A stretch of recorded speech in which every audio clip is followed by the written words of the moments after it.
Okay. நம்ம இப்போ third letter வந்து என்னதுனாக்கி, இந்த சைடில் இண்டிகேட் பண்ணுறேன் பாருங்க. இ. என்னது? இ. இப்போ இதை பிள்ளைகளுக்கு எப்படி சொல்லிக் கொடுக்கலாம்? ஃபஸ்ட்டு நீங்கள் என்ன பண்ணுங்க, ஒரு லைன் போட சொல்லுங்க. குட்டியாக ஒரு லைன். தென் அந்த லைன்லேருந்து ஒரு எஸ் வரைய சொல்லுங்க. ஒரு எஸ் வரைய சொன்னீங்கன்னா இப்படி வரும். ஓகேங்களா? இந்த எஸ்லேருந்து பிள்ளையில் ஒரு நாட் எப்படி போடலாம்? இப்படி ஒரு கர்வ் மாதிரி போடு, ஒரு ஸ்லாண்டிங் லைன் போடு, அந்த மாதிரி சொல்லி இப்படி கொண்டு வந்து இப்படி. ஓகேங்களா? இப்படி போட்டு என்ன ஒரு line, it's a horizontal line.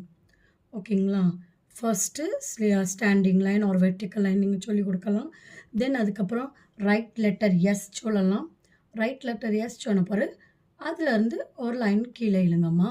ஒரு குட்டியாக ஒரு டாட் போட்டு கீழே இருங்க. இல்லை சும்மாவே நம்ம என்ன பண்ணலாம், இழுக்கலாம். ஸோ நம்மளுக்கு இது என்ன ஆயிடுச்சு? இ ஆயிடுச்சு. சரியா? இ. அப்போ ஈலேருந்து நமக்கு என்ன வருது அப்படின்னாக்கி ஈஸே இம்லி. இம்லியில் என்ன, நம்ம புளி சாப்பிடுவோம்ல, புளி, அதுதான் என்ன சொல்லுவாங்க? இம்லின்னு சொல்லுவாங்க. ஸோ இது வந்து நமக்கு என்ன ஆயிடுச்சு? இ. இப்போ நம்ம ரெண்டாவது மீன்ஸ் ஃபோர்த் நெக்ஸ்ட்டு இது வந்து சோட்டாயி. சோட்டாயிங்கச்சுல சின்ன இ.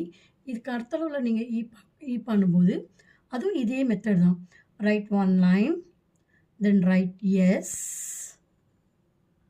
அதுக்கப்புறம் ஒரு லைன் எடுங்க கீழே, தென் இதில் ஒரு லைன். ஓகேங்களா? இல்லை ஒரு லைன் போடுவார். நம்மளுக்கு ஒரு சி மாதிரி எப்படி போடலாம், பிள்ளைகளுக்கு எப்படி இதை சொல்லிக் கொடுக்கலாம்? நீ கொஷின் மார்க் இப்படி போடுறாலாமா, இந்த கொஷின் மார்க்கை நீ என்ன பண்ணு, இப்படி போடு. ஃபார் எக்ஸாம்பிள் இது எதுக்கு போடலாம்? எஃப், நம்ம ஸ்மால் எஃப் எழுதுறோம்ல, இந்த மாதிரி என்ன சொல்லலாம், இதுக்கு மேலே இருக்குது, நீ என்ன பண்ணுமா, இதை இப்படி போடு. சரி, மறுபடியும் காட்டுறீங்க பாருங்க. ஒரு லைன். ஓகேங்களா? ஸோ அந்த லைனை தொடர்ந்து இதை டச் பண்ணணும். டச் பண்ணி ஒரு எஸ் முடிச்சிச்சா? ஸோ அதுக்கு கீழே ஒரு லைன் இழுங்க, தென் ஒரு லைன் போடுங்க, then you have to right F மாதிரி என்ன பண்ணும், ஒரு கர்வ், இப்படி ஒரு கர்வ் போட்டுருங்க. ஓகேங்களா? ஸோ உங்களுக்கு இது வந்து இ, இது வந்து இ. ஸோ இம்லி, ஈசே, ஈக். ஈக்குங்க என்ன சொல்லலாம்?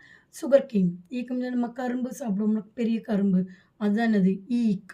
ஈக். சோட்டாயி, படாயி. சரிங்களா? சோட்டாயிக்கு இம்லி, படாயிக்கு ஈக். சரிங்களா? இதுதான் இன்றைக்கி நம்மளோட third and fourth letter E, E.